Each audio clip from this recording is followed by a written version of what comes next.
buenas tardes. La Fundación Miguel Alemán les da la más cordial bienvenida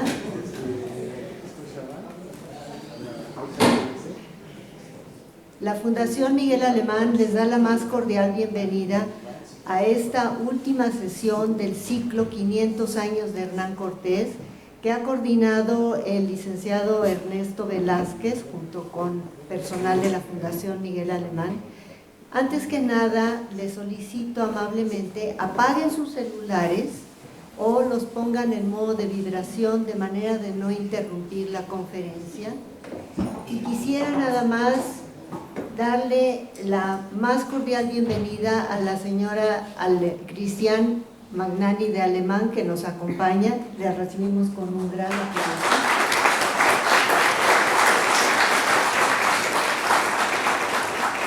Y por otro lado, también agradecer de todo corazón la presencia de todos estos estudiantes que vienen desde Ciudad Nezahualcóyotl a escuchar estas conferencias y que realmente nos da muchísimo gusto contar con ustedes.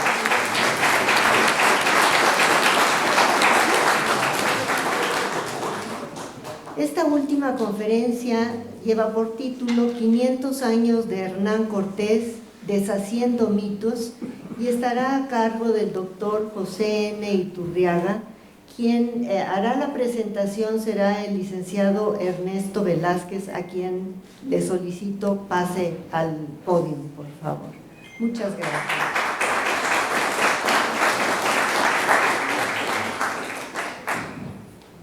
Muy buenas tardes. Siempre es un gusto estar en esta espléndida biblioteca de la Fundación Miguel Alemán y con una audiencia tan amplia como la que hay esta tarde. Primero, desde luego, quiero saludar y agradecer la presencia de la señora Cristian Magnani de Alemán, que junto con el licenciado Miguel Alemán, junto con doña Claudia Alemán, han sido los grandes promotores, no solamente de este ciclo de conferencias, sino de los documentales, que como pueden ver aquí en esta pantalla están expuestas, y los carteles que hicimos para promoverlos, y que ha sido por la iniciativa y el apoyo de la Fundación Miguel Alemán, iniciativa a la que se han sumado instituciones como la Universidad Nacional Autónoma de México, como la Fundación UNAM, como Claro Video, como entonces hace un tiempo el Sistema Público de Radiodifusión del Estado Mexicano,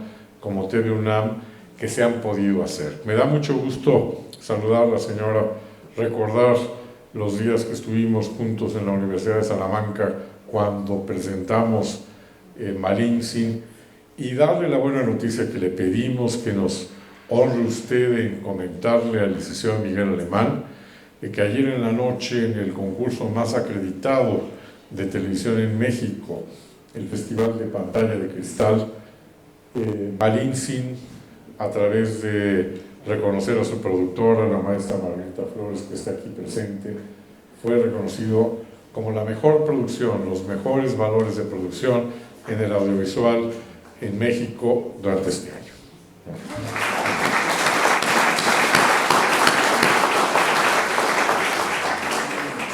Desde luego yo quiero agradecer especialmente al doctor Alejandro Carrillo Castro, director de la Fundación Miguel Alemán, quien consiguió que pudiéramos en este año, que es el año de la conmemoración de los 500 años de la llegada de Hernán Cortés, una serie de reuniones, de conferencias, de proyecciones documentales que buscan propiciar un debate y una reflexión fundamentada acerca de estos acontecimientos históricos.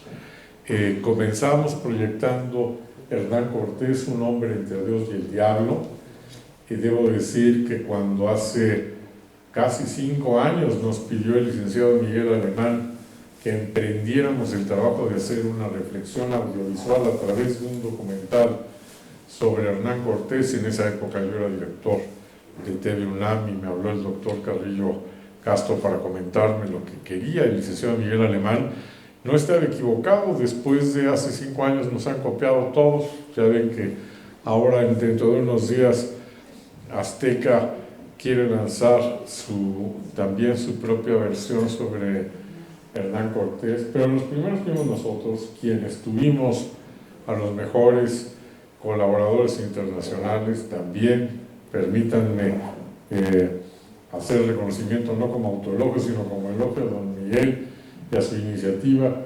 Fuimos nosotros, y nosotros costamos mucho menos de lo que cuesta la televisión comercial, pero con más profundidad, así que me encanta decir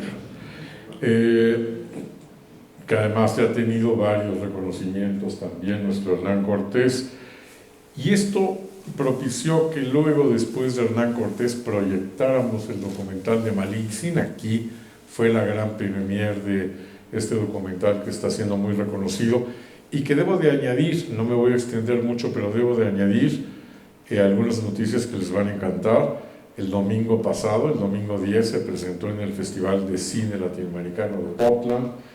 El lunes 11 se proyectó en el festival, en concurso, en el Festival Internacional de Cine Latinoamericano de Trieste. Ayer recibió este reconocimiento. El próximo domingo se estrena en la subsede de la UNAM en Beijing, en China, y la semana que entra se proyecta en la Embajada de México en Australia. Así que nuestra Malintzin todavía tiene mucho que recorrer y que decir. Luego, después de Malintzin, tuvimos aquí una proyección muy especial con un documental que es un clásico de la televisión cultural hecho en los años 90, que no es otro sino La controversia de Valladolid, escrita ni más ni menos que por Jean-Claude Carrière, que fue una extraordinaria proyección que nos permitió ver el siguiente momento después de Cortés y Malintzin, el tema de la defensa de los indios y la defensa de la condición humana y de alma de los indígenas de nuestra nación, o de México, pues, o de la tierra que encontraron los españoles. Y debo de decir también que por eso quisimos hacer este cierre de ciclo, y ahora sí entro directamente, con una figura que yo no solamente aprecio y quiero muchísimo, sino que admiro profundamente, que es el doctor José Iturriaga, uno de nuestros mejores historiadores, una de nuestras mentes más lúcidas. Yo no sé quién no ha tenido apetito por la historia y por la gastronomía después de leer sus textos. Yo he tenido el gran privilegio de que, acompañado y por iniciativa del doctor Alejandro Carrillo, he comido su historia y he degustado también su gastronomía. Hemos tenido recorridos fantásticos, sobre todo cuando se hizo en nuestro documental de Hernán Cortés, en el que él es uno de los grandes participantes y uno de las grandes guías intelectuales. El doctor Iturriaga es doctor en Historia, obtuvo en 1988 el Premio Internacional Malcolm Lowry y en 2008 el Premio José C. Valadez por sus investigaciones acerca de los textos escritos por viajeros extranjeros sobre México. En 2003 recibió en Italia el Premio Internacional Slow Food por sus trabajos relativos a la gastronomía mexicana. Es autor, ni más ni menos, de 68 libros, todos sobre temas mexicanos. Entre ellos, 44 versan sobre el tema de los visitantes forasteros a nuestro país. Destaca su anecdotario de viajeros extranjeros en México en 7 volúmenes, 4 publicados por el Fondo de Cultura Económica y 3 por la Secretaría de Cultura. Qué maravilla que estén jóvenes universitarios aquí, corran por los libros de don Pepe Iturriaga, no se van a arrepentir. Es una gran aventura intelectual que ha emprendido a lo largo de estas 68 horas. Tuvo la generosidad de colaborar con nosotros en el documental de Hernán Cortés y ha tenido la enorme generosidad de cerrar este ciclo que reflexiona sobre la importancia de ese suceso que sucedió, que aconteció hace 500 años, la llegada de Hernán Cortés a México, para reflexionar desde una manera distinta, deshaciendo mitos, decidió titular el doctor Iturriaga su conferencia. Hemos creado muchos mitos en torno a estos personajes. La mirada lúcida del doctor Iturriaga nos va a permitir cerrar este espléndido ciclo aquí en la biblioteca de la Fundación Miguel Alemán, con la lucidez de su pensamiento, con una nueva interpretación que hay que hacerla, con una reflexión fundamentada de los grandes momentos de la historia de México. Muchas gracias a la Fundación Miguel Alemán, muchas gracias, doctor Iturriaga, es un orgullo poder presentarte. El presidio, el escritorio y la voz es todo. Muchas gracias.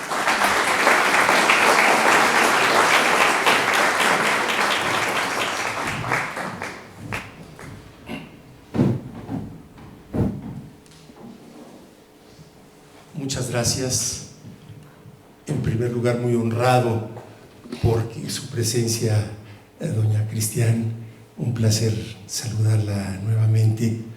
Muy agradecido por su hospitalidad y desde luego la invitación de nuestro querido amigo de toda la vida, el doctor Alejandro Carrillo, y del licenciado Ernesto Velázquez. Es un compromiso cerrar este ciclo de intervenciones alrededor de Hernán Cortés. Lo hago con mucho gusto, tratando de alguna forma de cumplir lo que promete el título que se puso a esta intervención de Hernán Cortés, Deshaciendo mitos. Yo me remitiría en primer lugar al título del documental que hicimos gracias a la iniciativa de su señor esposo, doña Cristian, el documental que ya hemos estado viendo acá, la imagen de Hernán Cortés, y el subtítulo lo han de haber alcanzado a leer y todos lo han visto ya: Un hombre entre Dios y el diablo. Ciertamente, Hernán Cortés es una figura que se le ha visto desde esos dos extremos completamente polarizados.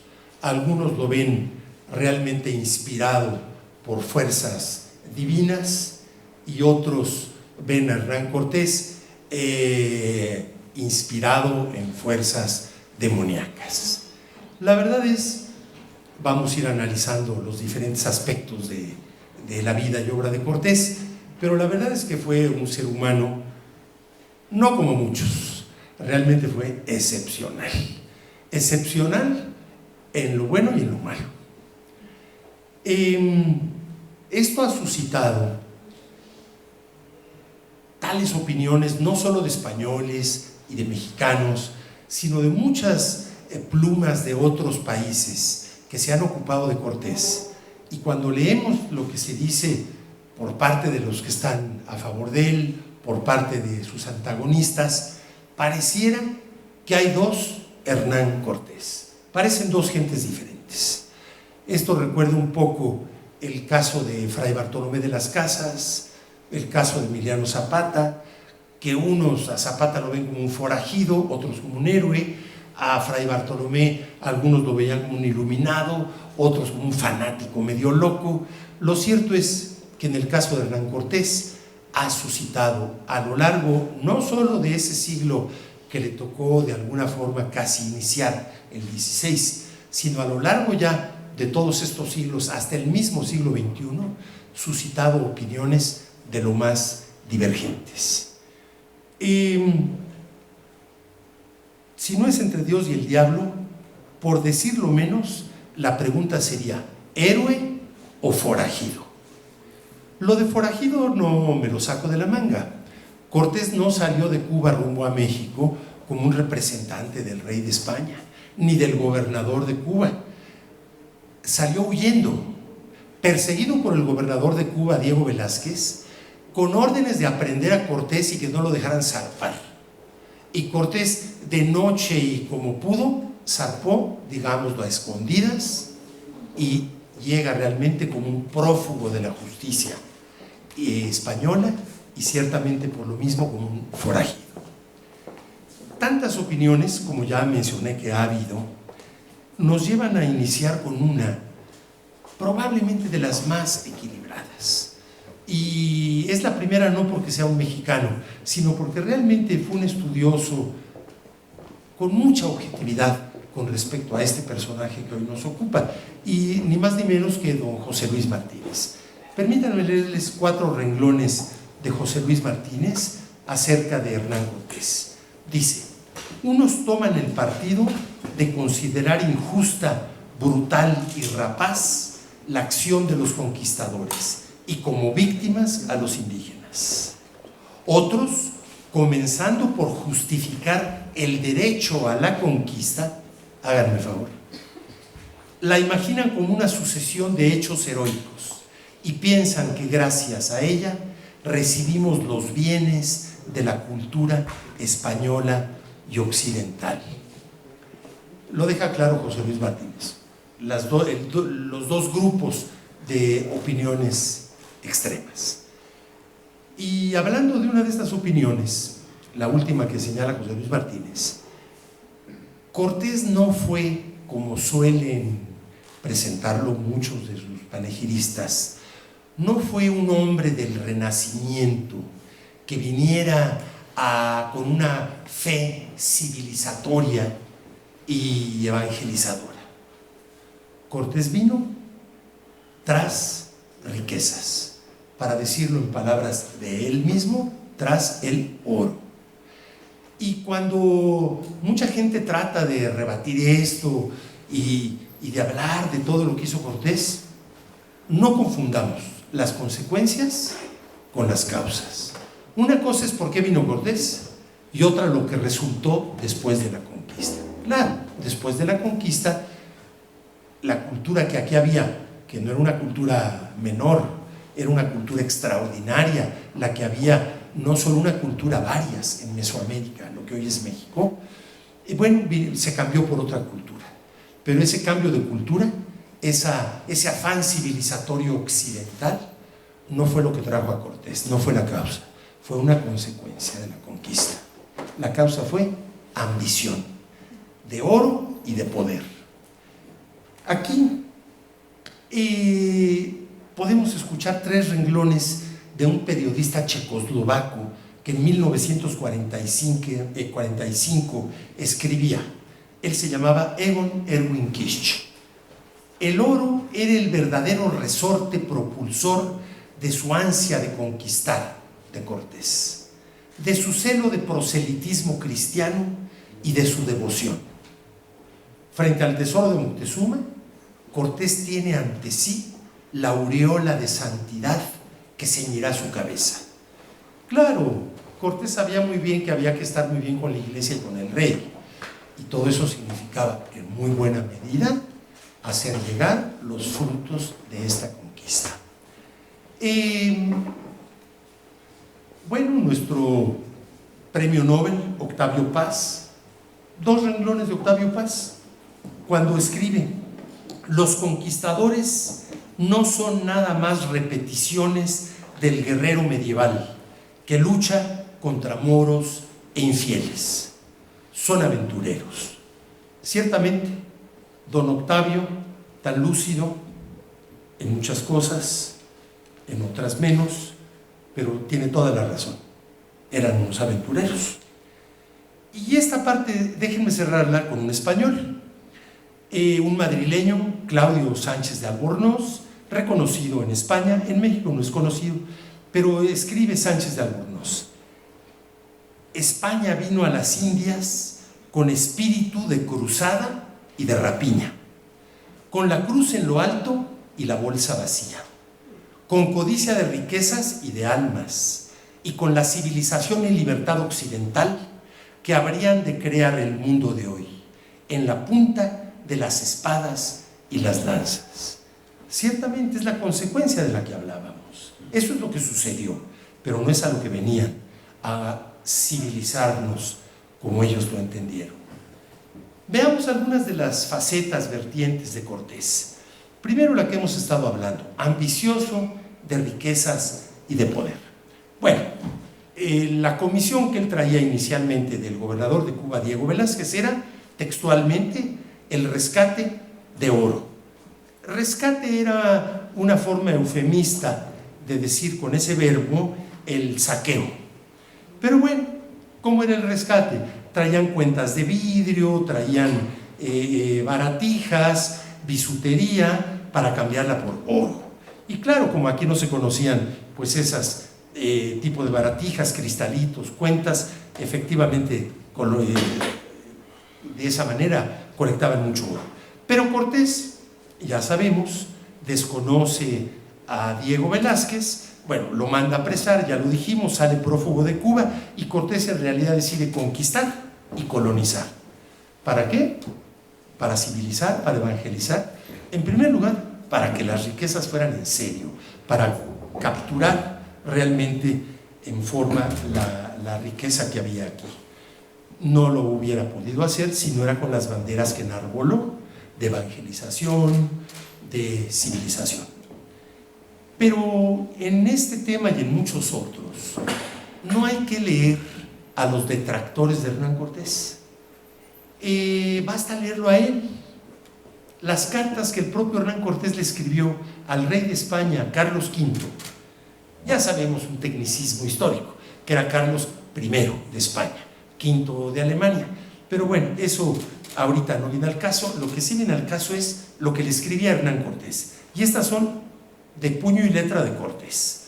Aunque sí, a un cacique, con respecto a un cacique en Puebla, Cortés le escribe al rey para que tuviese por bien de mandarle recibir a su real servicio, que le rogaba que me diese algún oro que yo enviase a vuestra majestad. Y luego, ya hablando de Moctezuma, en otra carta le dice al rey: después de que yo conocí de Moctezuma tener mucho deseo de estar al servicio de vuestra majestad, le rogué que porque más enteramente yo pudiese hacer relación a vuestra majestad de las cosas de esta tierra, que me mostrase las minas de donde se sacaba el oro.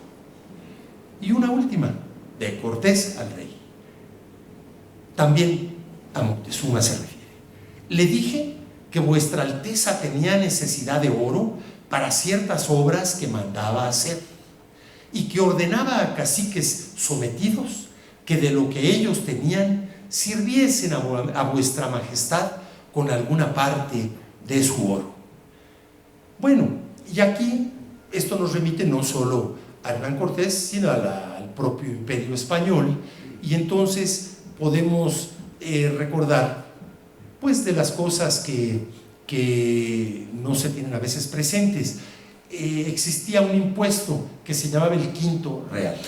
Esto era que el 20% de todo el botín de guerra era para el rey.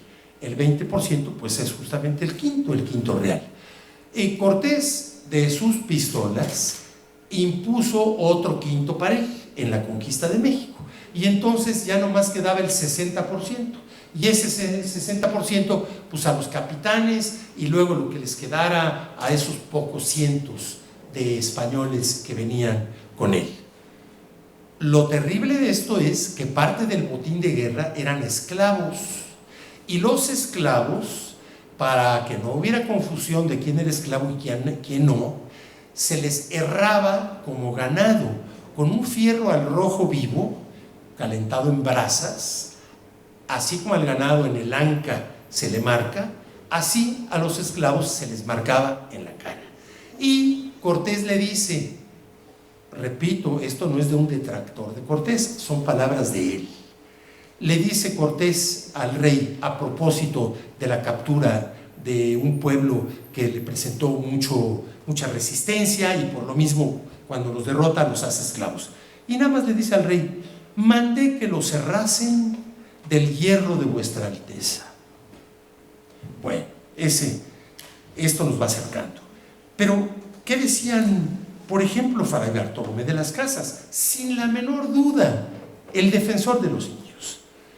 Pero, independientemente de eso, Fray Bartolomé, por supuesto español, escribe en su Historia General de las Cosas de la Nueva España, referido a Cortés: la causa de que hayan matado tan infinito número de ánimas los cristianos es la de tener por su fin último el oro y henchirse de riquezas en muy breves días, y subir a estados muy altos y sin proporción de sus personas por la insaciable codicia y ambición que han tenido. Aquí Fray Bartolomé no solo destaca la ambición de los conquistadores, sino el deseo de subir de estatus social. Toda esa bola de aventureros, muchísimos analfabetas, que no era el caso de Cortés, él sí sabía leer y escribir, no mucho más, ahorita veremos ese tema, pero querían subir de estrato social.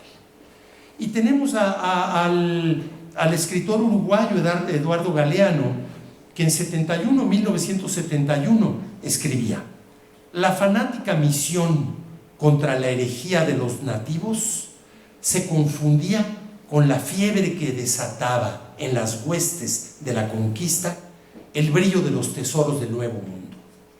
La horca y el tormento no fueron suficientes. Los tesoros arrebatados no colmaban nunca las exigencias de la imaginación de los conquistadores. Y bueno, cerremos con algo que es bastante lógico esperar su contenido. El Códice Florentino, que son las versiones que los propios indígenas daban y que recogió Fray Bernardino de Sahagún, aquí sí, en la historia general de las cosas de la Nueva España, no en Fray Bartolomé, dice el Códice Florentino, y decía yo, esto es de esperarse, dice: los españoles estaban deleitándose frente al oro, levantaban el oro como se sentaban en ademán de gusto, como que se les renovaba y se les iluminaba el corazón, como que cierto es que eso anhelaban con gran sed, se les ensancha el cuerpo por eso, tienen hambre furiosa de oro. Pasemos a otro tema. ¿Se quedó Cortés en la ambición del oro y del poder? Seguramente que no. Nadie se imaginaba, ni el propio Cortés, lo que iba a lograr, que iba a poder con unos pocos cientos de españoles, y luego un poquito más de 1000 llegaron a ser, conquistar un imperio que tenía más de 100,000 soldados, guerreros. Entonces, cuando Cortés, seguramente asombrado ante sus propios logros, inesperados e inusitados, sí es lo más probable que en Cortés se haya empezado a despertar un anhelo de trascendencia histórica, más allá, desde luego, ya del oro y del poder. Y en este sentido, bueno, es una especie de proceso evolutivo, pero yo estoy seguro que él no se lo propuso. Es decir, él no se empeñó en tener esa evolución hacia una trascendencia histórica. De pronto se vio confrontado ante hechos que lo llevaban a ello, y claro, lo asumió así. Escuchemos a Carlos Mesa Gisbert, que fue presidente de Bolivia 3 años a principio de milenio y que hace unos meses acaba de perder, supuestamente, las elecciones ante don Evo Morales, que ya está en México. Bueno, Carlos Mesa Gisbert escribe un libro sobre Cortés como monólogo en boca del propio Cortés, y este libro del 2014 dice el señor Mesa Gisbert, en boca de Cortés: tenía conmigo muchas causas, la de nuestro Señor Jesucristo, la gloria de don Carlos V, la nuestra de la riqueza material. Pero cada vez fue más claro para mí que lo más importante, lo más grandioso, aquello por lo que realmente valía la pena todo lo que quise hacer, era edificar en estas tierras un nuevo mundo. Yo creo que tiene mucha razón el boliviano Mesa Gisbert. Seguramente Cortés empezó a darse cuenta que estaba pasando a la historia universal, no a la historia española ni la historia novohispana. Y he aquí 2 renglones de un novelista húngaro muy leído, László Pasut, que en 1938, en una novela sobre estos temas, pone en boca de Hernán Cortés esta frase que no me suena descabellada. Dice, según Pasut, dice Cortés a los aztecas: sois una raza satánica y odiosa, una raza de asesinos y antropófagos. Es muy probable que esa haya sido la sensación y la opinión de Cortés. Bueno, en todo caso, hay que decir que cuando Carlos V empieza a recibir los envíos de tesoros de México, Tenochtitlan, que le envía Cortés, empezando por el primero, aquel sol de oro enorme de 1 metro de diámetro y del mismo diámetro una luna de plata y otros muchos regalos de joyas valiosísimas que Cortés enumera en una de las cartas de relación. Por supuesto que Carlos V ya no empieza a ver a Cortés como el prófugo que se le escapó a su gobernador de Cuba, Diego Velázquez. Ya lo empieza a ver pues con cierta simpatía, como no, ¿verdad? Empezó a llegar ese flujo de riquezas que además a Carlos V les servían para guerrear, no eran para elevar el nivel de vida ni de alemanes ni de españoles, que a los dos pueblos conquistaba. Era el imperio romano-germánico. Bueno, pero entonces aquí escuchemos a un venezolano, agregado cultural de su país de Venezuela en México, Vicente Dávila, que en 1946 decía: Hernán Cortés era hombre de Estado. La acción benéfica y constructora de los conquistadores, tanto de la espada como del evangelio. Bueno, una opinión como muchas otras, donde solo ve esa parte que se quiere adivinar en Cortés de una especie de enviado para civilizar. Pasemos a otra faceta, la del militar. En este terreno es muy difícil que nadie opine de una manera diferente, porque ahí están los hechos. Hernán Cortés fue un militar genial.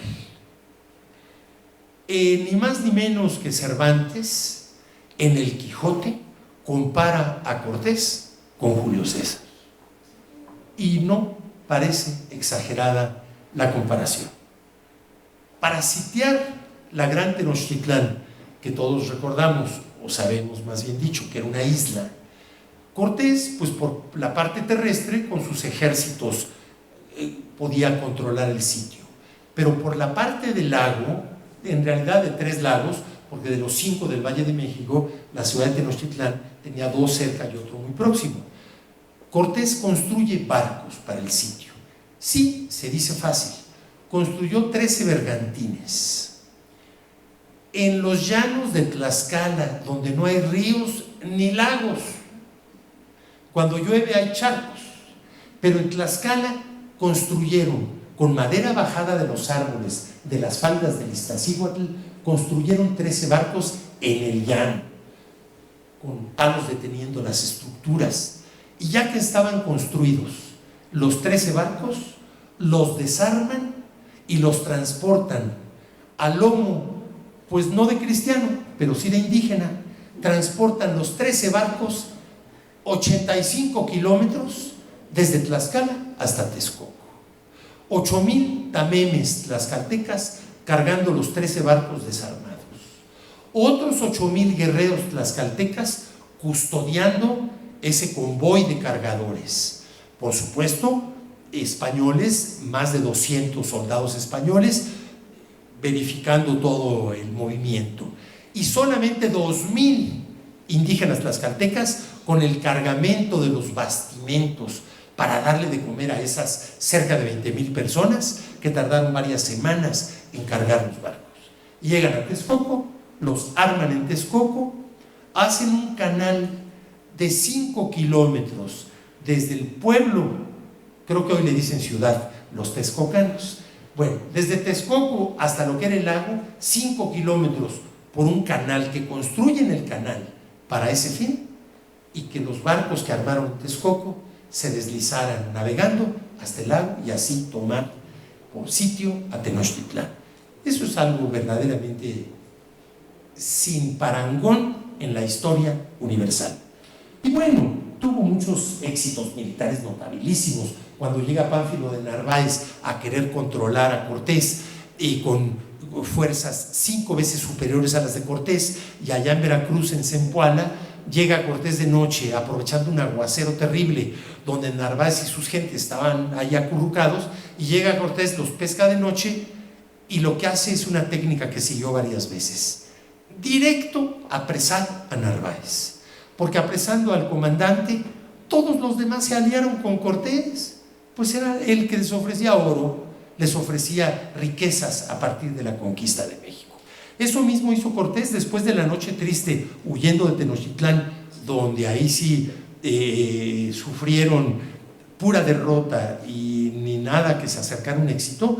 En la batalla de Otumba, ya rumbo a Tlaxcala, lo mismo, eran unos cientos de españoles diezmados, muertos de hambre, malheridos, y muchos más indígenas. Y lo que hizo Cortés, con las pocas fuerzas que le quedaban a sus gentes, irse directo tras el comandante de ese contingente indígena, y atrapado el comandante, automáticamente se dispersa un ejército mucho, mucho mayor que el de ellos. Bueno, en este sentido de Cortés militar, escuchemos a su paisano, el más importante conquistador después de Cortés, pero no importante por la espada, sino por la pluma, Bernal Díaz del Castillo, el gran cronista de la conquista.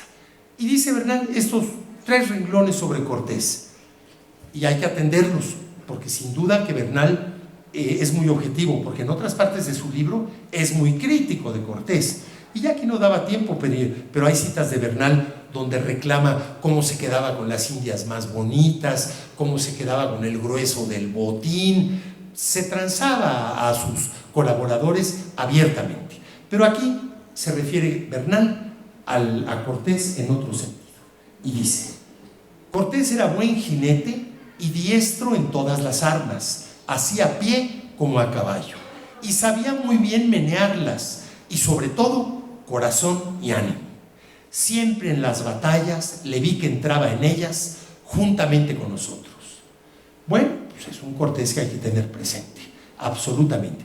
No era un militar que desde Washington aprieta un botón y explota una bomba en Asia, no, se la jugaba con sus gentes. Y escuchemos a una novelista cubana, Gertrudis Gómez de Avellaneda, que en 1846, mediados del 19, dice: en su grandiosa empresa, Hernán Cortés se manifiesta tan superior su espíritu y tan firme su voluntad.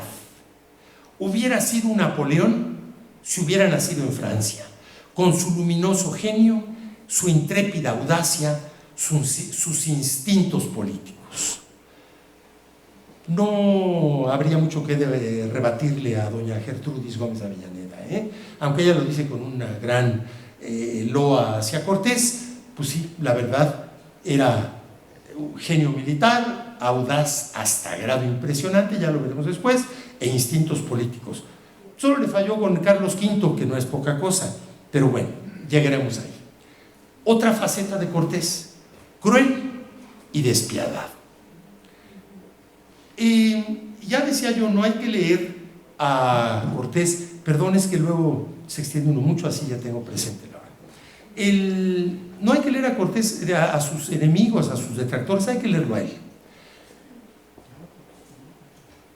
Cuando Cortés descubre a 50 tlaxcaltecas que pensó que lo estaban espiando, a lo mejor sí lo estaban espiando, a lo mejor fueron sospechas, no importa tanto. Lo que hizo fue que les mandó cortar las manos. A los 50, con un mecate se las amarraron, las colgaron del cuello y los mandaron de regreso a los 50 sin manos, chorreando aquí las dos colgando. ¿Quién dice eso? Se necesita ser medio loco para inventarle semejante infamia al pobre Cortés. No, lo dice Cortés, y se lo dice en un renglón, en una carta a Carlos V. Le dice Cortés: mandé tomar a todos los 50 y cortarles las manos. Punto. No necesitamos ponernos en ninguna otra fuente. Y de la matanza de Cholula es lo mismo, que si había un complot para atrapar a los españoles, matarlos a traición, que si estaban cayendo en una emboscada, a lo mejor sí era cierto, a lo mejor no. Lo cierto es que Cortés invitó muy amistosamente a todos los principales de Cholula, sacerdotes, militares, todos la gente de fuerza en Cholula, y ya que estaban todos en un recinto muy amplio, pues para ver qué quería el visitante Cortés, salen todos los españoles armados y los matan. Bueno, pues también remitámonos al propio Cortés, y también en un renglón le dice a Carlos V Cortés: dímosles tal mano que en pocas horas murieron más de 3,000 hombres. ¿Cómo dicen ustedes los abogados? A confesión de parte, relevo de pruebas. Escuchemos a un historiador muy reconocido estadounidense, Joseph Schlarman, probablemente de origen alemán con ese apellido, pero bueno. Dice Schlarman en 1950: Cortés se limitó a tomar la delantera. Está hablando de Cholula.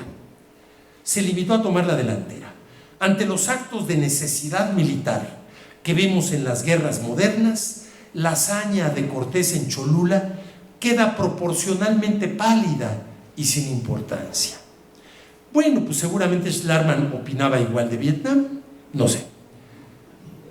Un canadiense, novelista canadiense, Auckland Ross, 2001, también de Cholula, dice Auckland Ross, en el otro extremo de la balanza de opiniones: ni siquiera los aztecas mataban así, cayendo sobre sus víctimas sin avisar, asesinándolas mientras corrían.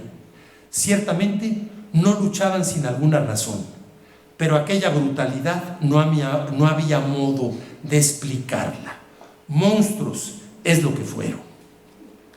Y muchos españoles contemporáneos y posteriores a Cortés criticaron la matanza de Cholula. Y luego, cuando un indígena en Veracruz, Cuaupopoca, mata a un español y algunos indígenas que estaban allá ya establecidos por Cortés, que los había dejado allá, le exige o presiona a Cortés a Moctezuma para que se traiga a Cuaupopoca y 15 de los indios que lo habían acompañado en aquella matanza.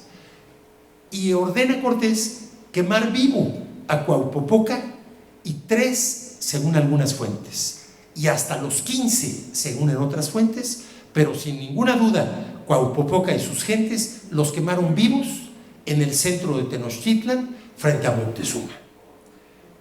Bueno, no sorprende tanto, porque eso mismo hacía la Santa Inquisición. De manera que, bueno, Cortés seguía la línea de su iglesia. Y esto es muy revelador, porque ya no habla de indígenas, sino de españoles.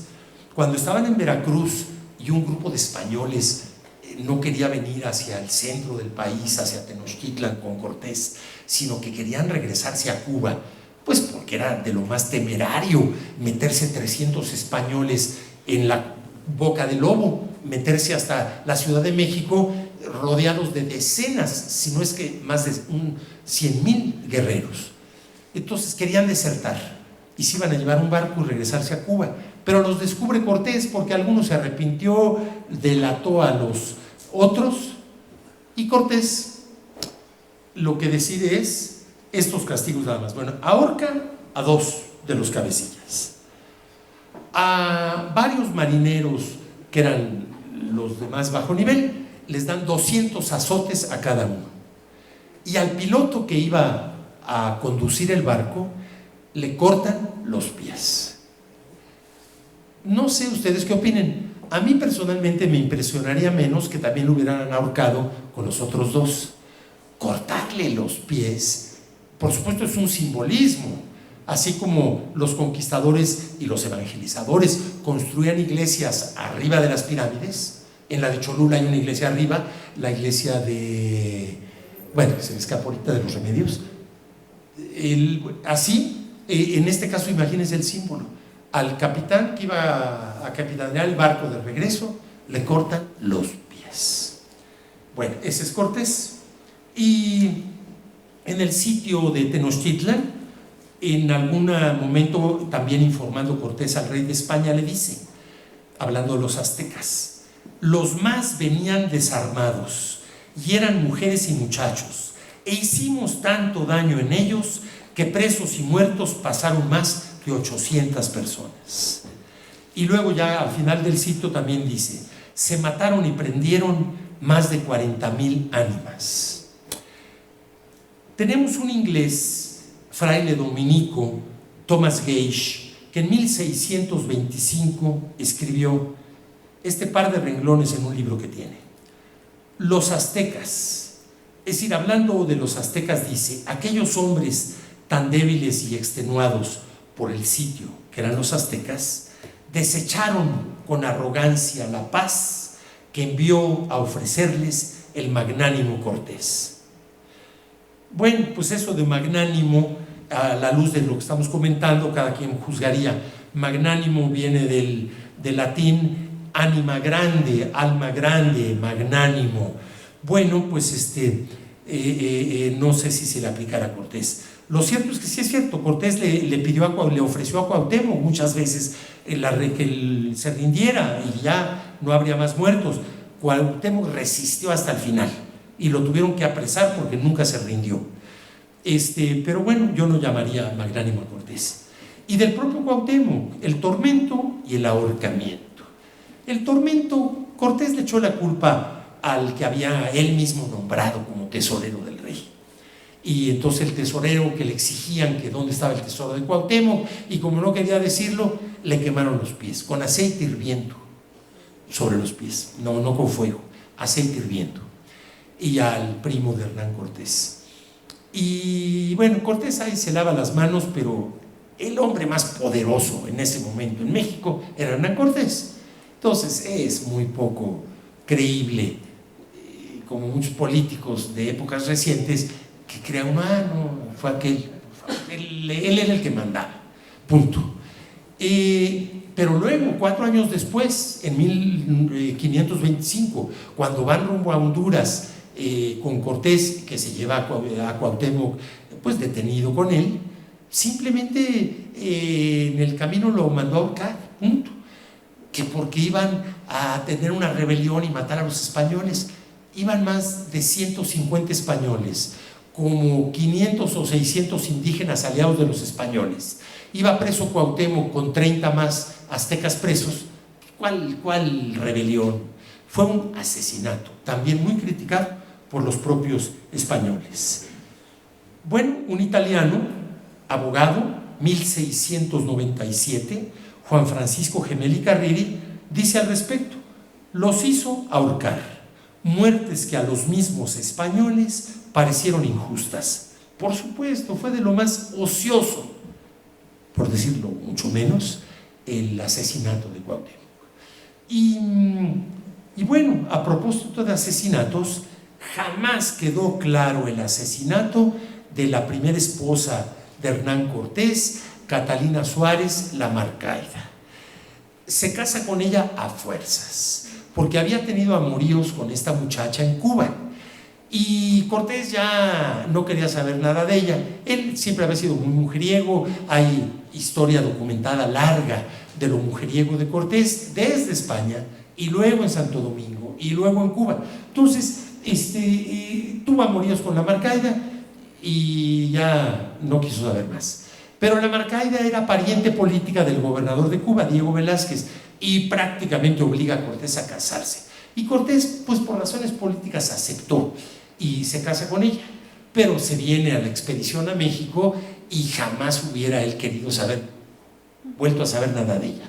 Pero ella llegó de sus por su propia cuenta, con algún barco que venía, pues la esposa de Cortés, y ahí voy con él, y boom, y que le cae a Cortés acá.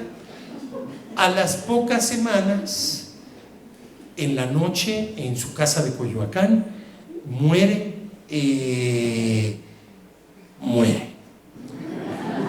No, es que hay dos, y les iba a decir muere ahorcada, pero hay que ser, como los abogados, hay que ser correctos, presuntamente ahorcada. La verdad es que la versión de los enemigos de Cortés, que en ese momento eran los que dominaban,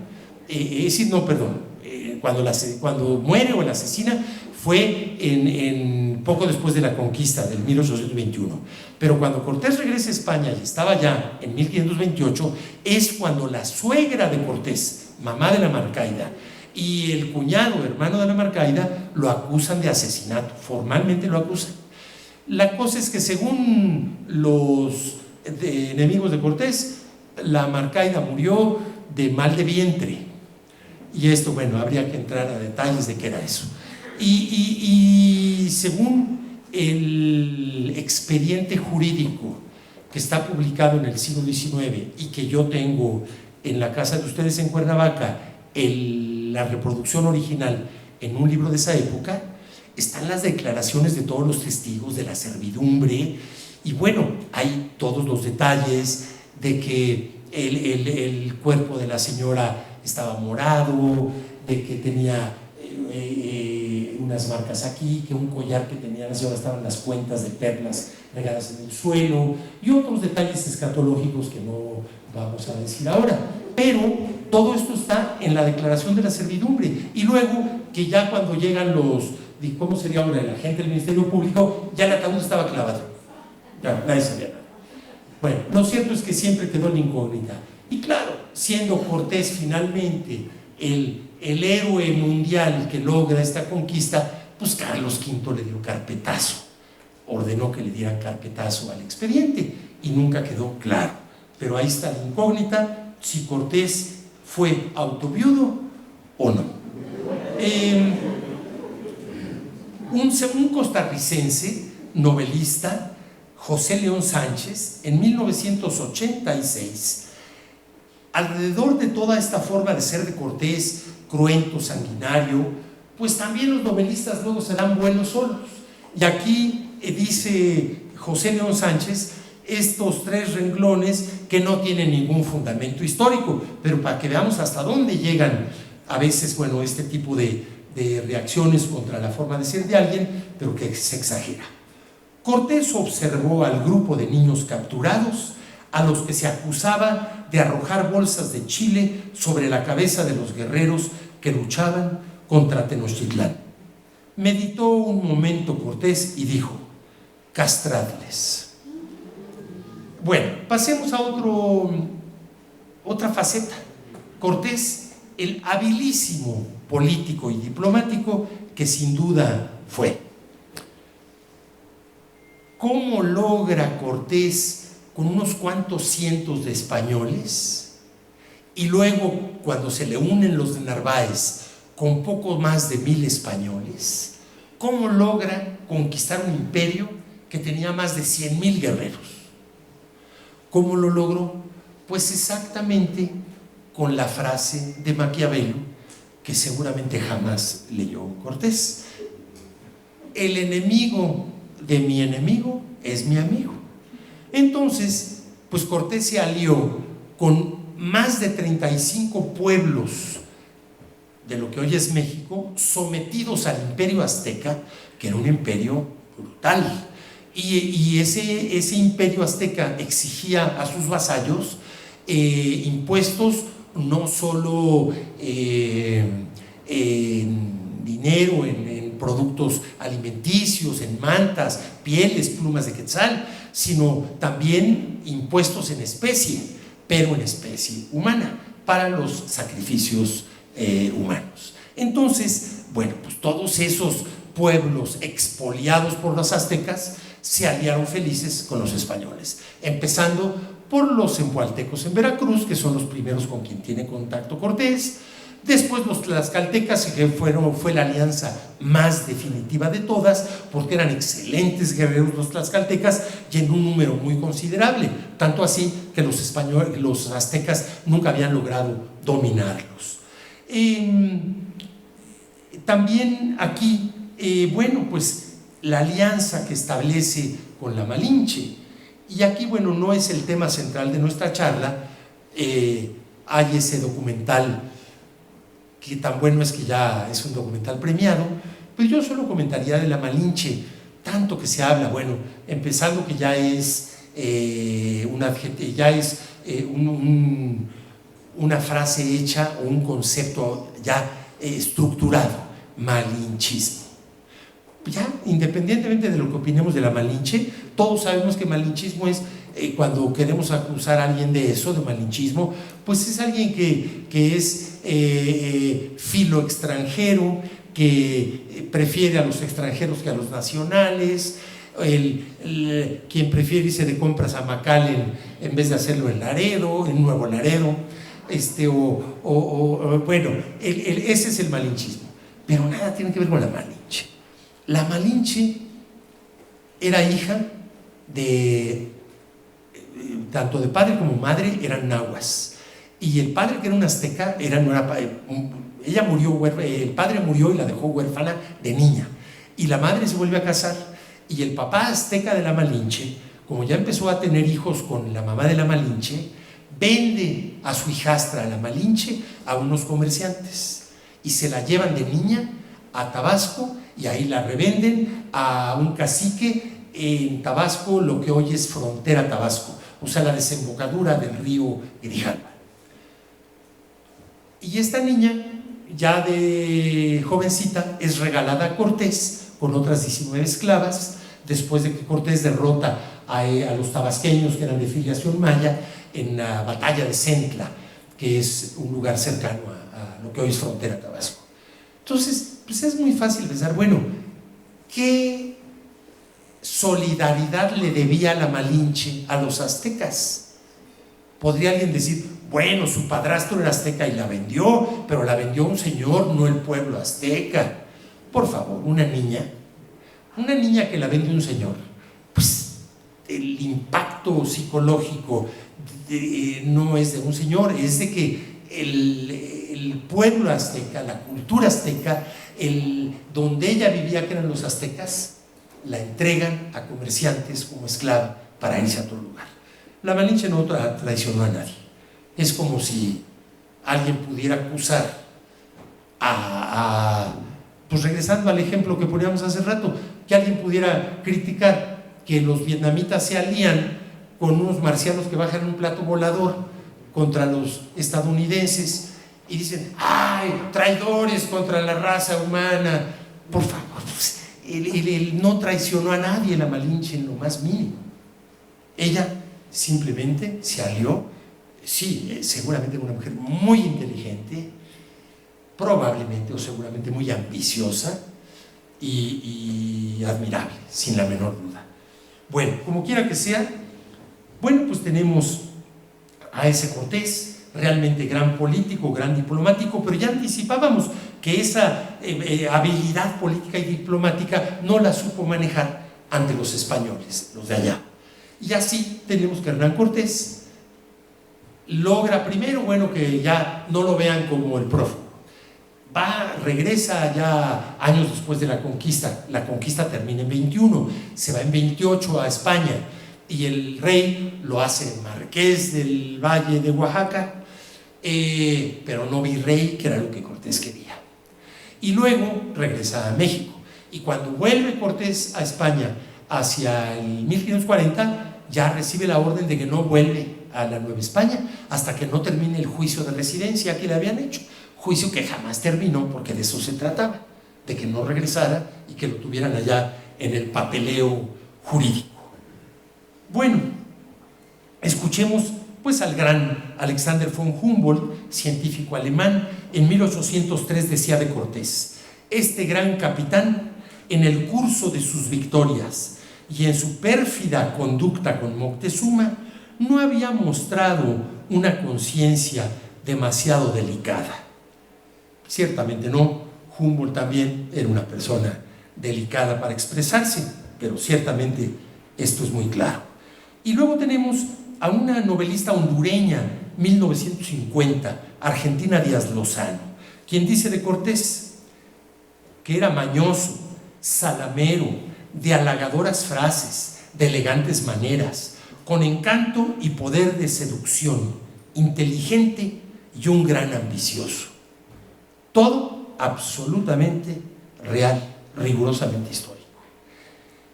Y bueno, el chihuahuense muy leído don José Fuentes Mares, que también dice de Cortés algo que es de las cosas más precisas e indudable. Tipo de muchas caras. Cortés fue sobre todo un actor excepcional, simulador fuera de serie. Pues por eso siguen muchos hablando de él, del gran civilizador, renacentista, evangelizador, etcétera, etcétera. Ya cerca del final, hablemos del Cortés intrépido y audaz. ¿Qué tan intrépido y audaz? Bueno, ordena a Diego Velázquez que ya no salga la flota de Cortés, porque se echa para atrás Velázquez, sospechando ambiciones de Cortés, etcétera. Cortés de noche sale, se llenan de provisiones y desobedece a Diego Velázquez y sale.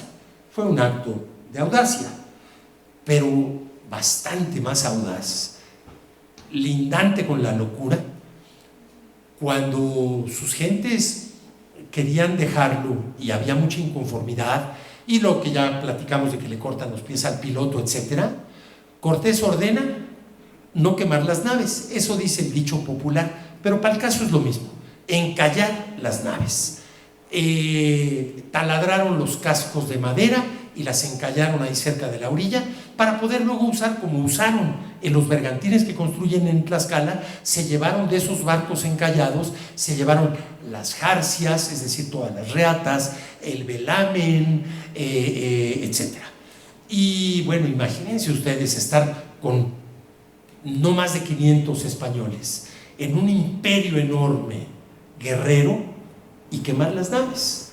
Ya ves el dicho popular, encallar sus naves. Bueno, y luego meterse a la gran Tenochtitlán. Ya no eran 500, porque en Veracruz se quedaron más de 100, 300 y tantos se meten a Tenochtitlán absolutamente en contra de la voluntad de Moctezuma, que hasta que los tiene aquí metidos dice, bueno, pues adelante, prácticamente. Pero luego a la semana apresar a Moctezuma en el palacio del propio papá de Moctezuma, Axayácatl, donde estaba hospedado Cortés y sus gentes. Es descabellado, de verdadero locura.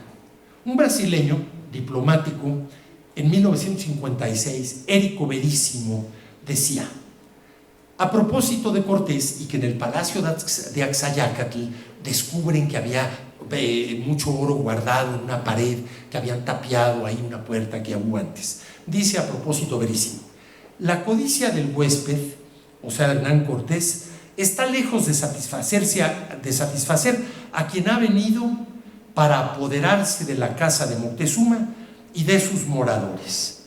Bueno, por supuesto. Cortés, explorador y colonizador. Ya lo decíamos y lo reiteramos en 3 palabras. Cortés estableció astilleros para fabricar barcos en Tehuantepec, en Acapulco y en Zacatula. Zacatula es por donde ahora está Lázaro Cárdenas, en la desembocadura del río Balsas. Cortés mismo 2 años navegó explorando el noreste mexicano en 1535, 34-35, y fue el descubridor del Mar de Cortés, por eso lleva su nombre, Golfo de California, Mar de Cortés. Cortés fue el que estableció los ingenios de caña en Morelos. Él trajo la caña de azúcar, que ya la cultivaban en el Caribe, en Cuba, en Santo Domingo, y Morelos llegó a ser el principal productor de azúcar del mundo, y hoy sigue siendo importantísima la producción azucarera de Morelos. Todo esto gracias a la iniciativa de promotor económico, empresarial, como dicen ahora, emprendedores, que fue Hernán Cortés. importó muchas especies animales y vegetales para venir a hacer cultivos en México que no existían. Y bueno, ya casi para acabar, algo que también se debate mucho, pero que no creo que haya mucho margen para debatir. Hay quien habla de Cortés como un jurista, casi como un académico, y que, bueno, que era una persona leída y culta. Bueno, sin duda no era analfabeto, leía y escribía, y ha de haber leído muchos libros, sobre todo de caballería, que era lo que dominaba en ese ámbito de los aventureros del siglo XVI. Pero ¿cuál es la educación, como dirían ahora, formal de Cortés? Que estuvo en la Universidad de Salamanca, sí, pero no estudió un doctorado. Su papá lo mandó a los 15 años, o sea, en prepa, y pasó 2 años en Salamanca, en la universidad, y salió porque era muy mal estudiante y desertó, no porque su papá se lo llevara ni mucho menos, salió porque no le gustó la universidad. Esa es su preparación académica universitaria. Mucho más debe haber aprendido porque en Santo Domingo fue 5 años escribano. Eso sí, sin ninguna duda, le dio mucha experiencia práctica para todas las mañas chicaneras, legalizantes que usó en Veracruz para renunciar al cargo que le había dado Diego Velázquez y así quitarse de encima la orden de solo explorar y rescatar oro. Y después de renunciar del cargo de Velázquez, sus cuates, los principales conquistadores capitanes, arman un ayuntamiento y lo eligen a Cortés capitán general y justicia mayor. Ya no dependía de Diego Velázquez, sino del rey. Bueno, sí aprendió en Santo Domingo, sin duda, toda la chicana jurídica que usó y le salió más o menos bien. Y fue un año alcalde en Santiago de Cuba, sin duda también eso le ayudó. Por eso, cuando un gran historiador, que tiene un libro excelente, él es franco-mexicano, muy apreciado por mí y seguramente muchos de ustedes lo conocen, Christian Duverger, con su gran libro Hernán Cortés, dice Duverger: al contrario del arquetipo del conquistador bandido, Cortés era sutil, letrado, seductor y refinado. 50 manos cortadas, 2 piernas cortadas, 15 quemados vivos en la hoguera, 3,000 muertos en Cholula desarmados y a traición. Bueno, a lo mejor es cuestión semántica. Y entonces acabemos con Hernán Cortés, muy cristiano. Bueno, yo creo que en definitiva lo que era muy buen político. Y un muy buen político en esas épocas necesitaba ser muy buen cristiano. En España, por supuesto, no estamos hablando de otros países. Un político en España que quería tener futuro político, o como era él, un aventurero que sus éxitos militares lo empezaron a elevar en rango al poder y a la política, tenía sin ninguna duda que manejarse con una gran inteligencia y más le valía ser muy cristiano. Bueno, tan cristiano que las 20 esclavas que le regalaron en Grijalba y luego otras mujeres que le fueron regalando, primero las bautizaban y luego ya se las repartía a sus capitanes para cohabitar con ellas. Pero sí, primero las bautizaban, eso sí, nadie lo discute. Fray Bernardino de Sahagún, el fraile español franciscano, padre de la historiografía no moderna, sino contemporánea, Fray Bernardino de Sahagún, pues fraile, no obstante que como historiador fue genial, dice de Cortés estos 3 renglones: nuestro Señor Dios regía a este gran cristiano, Él le señaló para que viniese y le enseñó lo que había de hacer para llegar con su flota a esta tierra. Parece claramente que Dios inspiraba a Hernán Cortés. Y luego tenemos a nuestro cronista don Artemio de Vallarispe, que dice también en el mismo tono, pero 500 años después, casi 500 años después, dice: Hernán Cortés era un celoso, un ardiente católico. En todos sus actos llevaba por guía la cruz. Era mayor su ansia que la de los mismos frailes para que se estableciera el cristianismo entre los indios. Sí, es cierto, llevaba por guía su cruz, pero ¿qué iba pensando y sintiendo? Era convicción, fe, era un devoto, pero era muy hábil y sabía que la iglesia y el rey por delante. Bueno, y ahora sí ya, no más prometo, sino ya para acabar. La conquista, lo anticipaba yo, en mi opinión, fue destruir una cultura para establecer otra. Que la cultura que se destruyó había sacrificios humanos, claro que lo sabía. Que había antropofagia, por supuesto, ritual. No era un canibalismo nutricional, no. Era antropofagia ritual. Ese era el pueblo que se vino a conquistar. Y los conquistadores quemaban vivos en la Inquisición, y antes de quemarlos vivos los ponían en un instrumento de tortura que le iban jalando las cuatro extremidades, los dos brazos y las dos piernas, se las iban jalando con unas poleas, así, hasta que iban tronando los huesos, y ya después de que iban tronando los huesos empezaban a romperse los músculos y los tendones y todo. Esos eran los conquistadores. Y los de aquí sí, antropofagia y los sacrificios humanos. Esclavitud aquí y allá.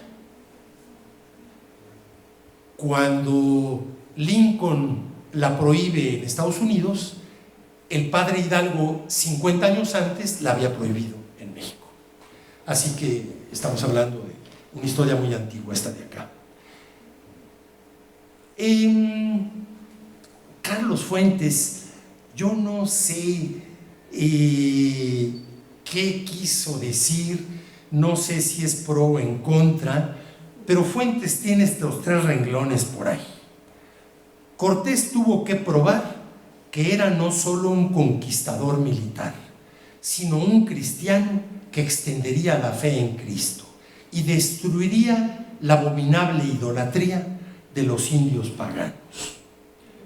Bueno, esta cita última es de un filósofo búlgaro muy leído por los antropólogos contemporáneos, Tzvetan Todorov, 1982. La conquista de América fue el primer genocidio de la historia. Ninguna de las grandes matanzas del siglo XX puede compararse con esta hecatombe. Son vanos los esfuerzos de ciertos autores para desacreditar lo que se llama la leyenda negra. Si los sacrificios humanos son un homicidio religioso, la matanza es un homicidio ateo, y los españoles parecen haberlo inventado. Mi última reflexión: había otras cosas más de los descendientes de Cortés, pero ya son 7:20 y yo creo que debo de concluir. Entonces, bueno, me cerró un ojito el doctor Carrillo, entonces les voy a decir rápido de los descendientes de Hernán Cortés. Cortés tuvo 6 hijos legítimos, porque luego de la difunta Marcaida, cuando va a España, se casa con la hija del conde de Béjar, y de un linaje aristocrático muy importante. La cosa es que esta dama Zúñiga es su esposa legítima, y con ella tuvo 6 hijos. Martín Cortés Zúñiga, el heredero legítimo. Pero había un Martín 7 años mayor que este Martín, que era el hijo de la Malinche, Martín el Mestizo. Y Martín el Mestizo, ya lo estamos diciendo, también del mismo nombre.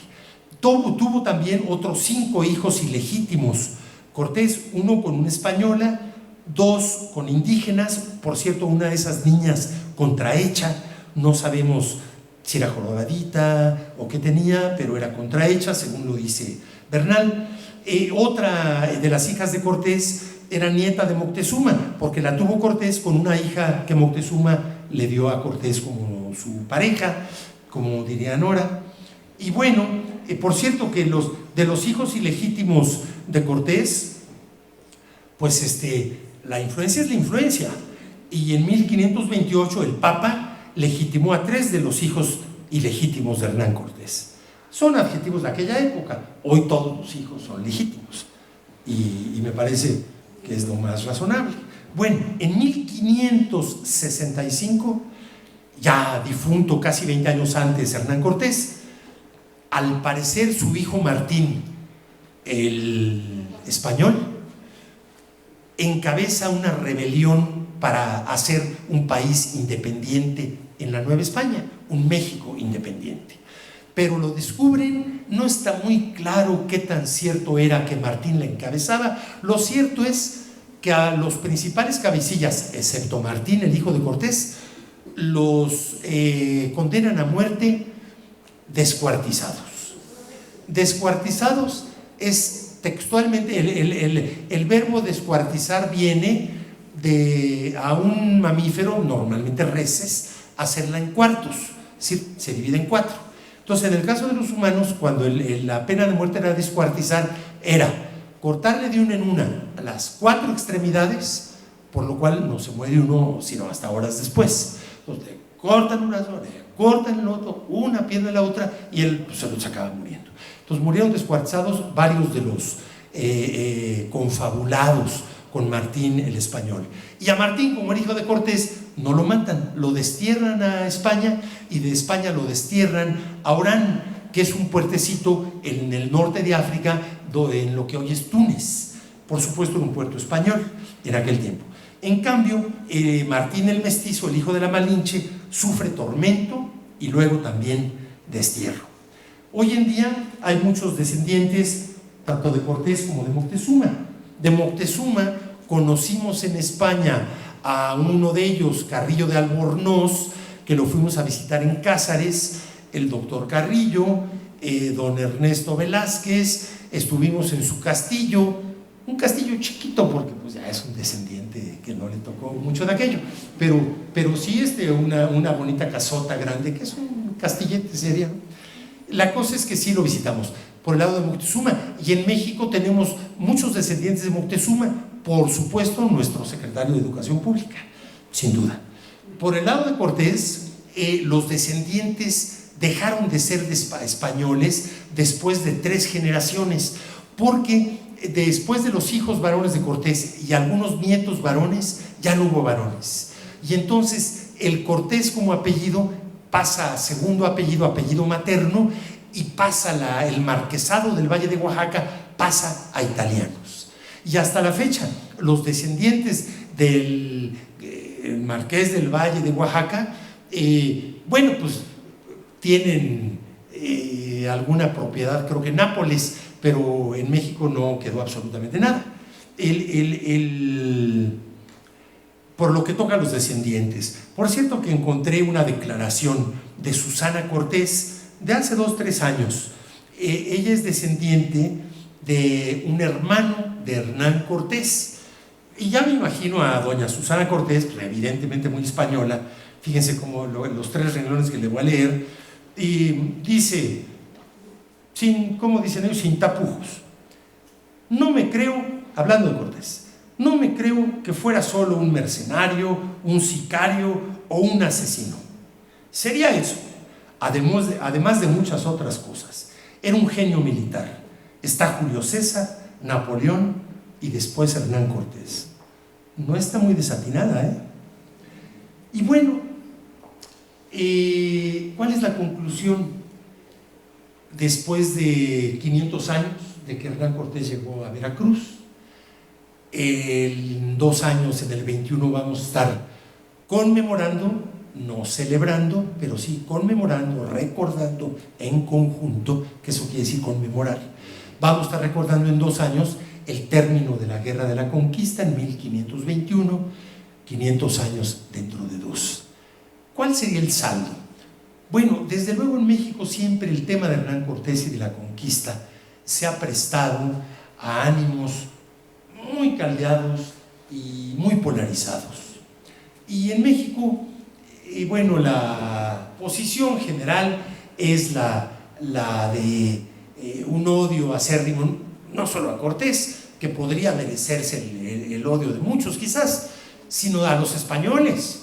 A lo largo del siglo XIX, el 15 de septiembre en la noche, los españoles cerraban sus tiendas a piedra y lodo y sus casas con trancas, porque el pueblo arrasaba contra los gachupines. ¿Por qué? Pues nada más porque Cortés había sido español. Entonces, bueno, independientemente de que los españoles en sus abarrotes vendían kilos de 900 gramos, pero independientemente de eso, la verdad es que siempre ha habido un antihispanismo. Entonces, ¿cuál sería cuál debería de ser la posición a 500 años de aquella llegada de Cortés a América? Pues ese odio que muchos tienen contra los españoles, muchos mexicanos, pues yo lo compararía un poco contra españoles que odiaran a los italianos hoy. ¿Por qué? Pues porque Julio César dominó la península ibérica hace 2000 años. Entonces, pues, no se los perdonan a los italianos.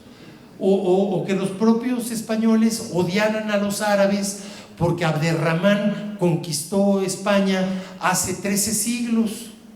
Bueno, pues es lo mismo. Yo creo que a estas alturas tenemos que digerir nuestra historia. Y creo, doña Cristian, que esta frase de digerir nuestra historia se la estoy fusilando con todo el respeto a su señor esposo, porque creo que es de don Miguel Alemán, que hay que digerir nuestra historia. Y ciertamente yo creo que eso es lo que nos queda. Concluyo recordándoles, bueno, más bien platicándoles un recuerdo mío. Cuando estudié mi licenciatura en Historia hace un poco más de 50 años, en la clase de Historia de España, nuestra maestra, que se ve que tenía seguramente una sangre española muy cercana, fueron 2 semestres. Entonces, el primer semestre y el final del segundo semestre, la última clase, todavía vivía Franco. Entonces, en la última clase, la maestra suscitó un debate en el salón, y como vivía Franco, pues las cosas estaban más calientes, y entonces el salón empezó a hacerse pues de palabras, no de las manos para nada, pero bueno, los pro-hispanistas, los anti-hispanistas, verdaderamente fue una batalla campal verbal. Y ya, cuando ya va a ser la hora para salir y acabar el curso, dice la maestra San Vicente de apellido. ¿Se dan cuenta ustedes que llevan una hora discutiendo, peleando, argumentando, todos en español? Muchas gracias.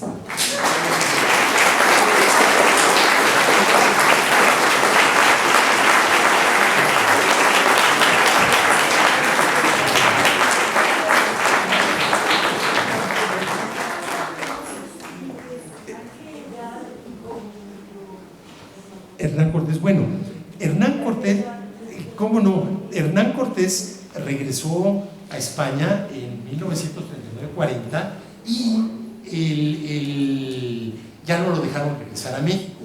Incluso acompañó a Carlos V en la batalla de Argel, en la campaña de Argel. La batalla de Argel es ahora la independencia de ese país. No, en la campaña de Argel.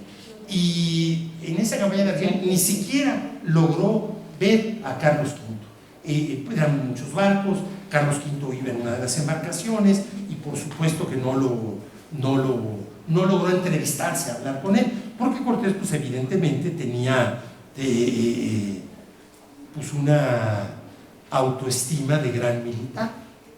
Nadie le pidió su opinión en lo más mínimo. Y no ganaron la campaña de Argel, se retiraron.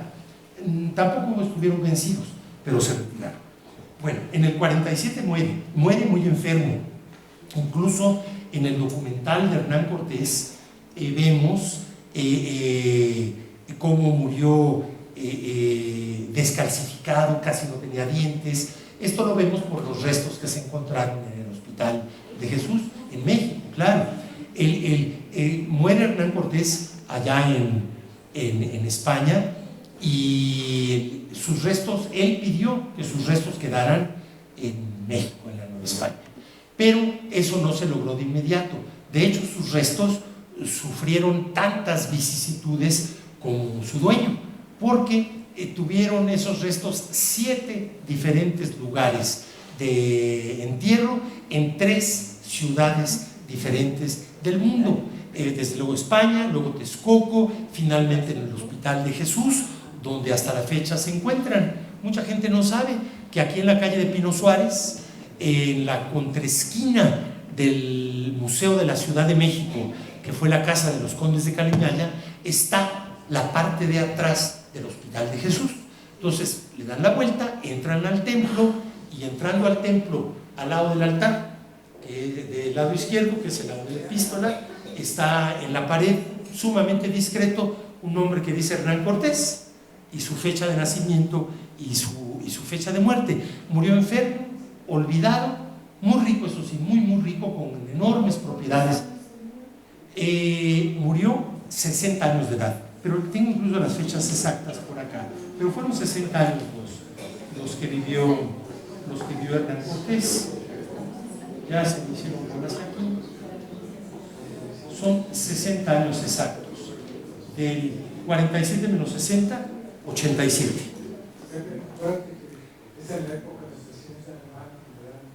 Cuando lo descubren exactamente.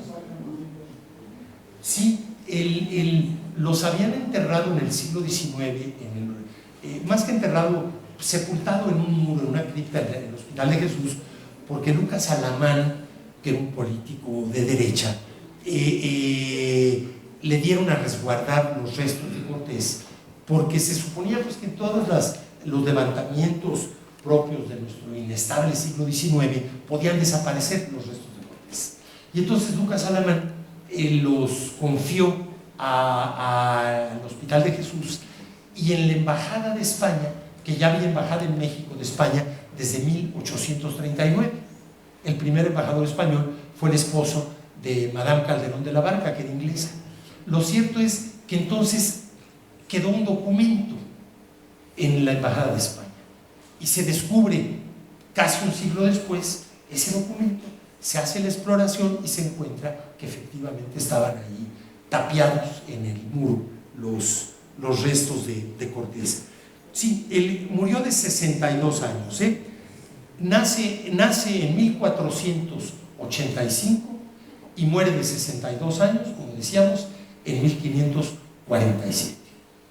Y bueno, sí es un caso, bueno, ha de haber sido muy penoso para él, porque el poder que tuvo quedó completamente eclipsado, y esos últimos 7 años de su vida en España, menospreciado, lejos del lugar donde había sido lograda su fama universal, pues vive, sí, con una posición económica muy desahogada, pero completamente rechazado por el poder político de la monarquía española. Gracias, señora. Muchas gracias. No sé, está previstas algunas preguntas. Muchísimas gracias a todos ustedes por su asistencia, sobre todo muchísimas gracias a la conferencia magistral que nos ha brindado el doctor Iturriaga. Lo agradecemos muchísimo, hemos aprendido muchos detalles que no conocíamos. Los jóvenes que están aquí acompañándonos seguramente también se van con los ojos muy abiertos y con ganas de volver. Muchas gracias al maestro Galván, que es el promotor de traer a estos estudiantes a que aprendan cosas nuevas en esta maravillosa biblioteca.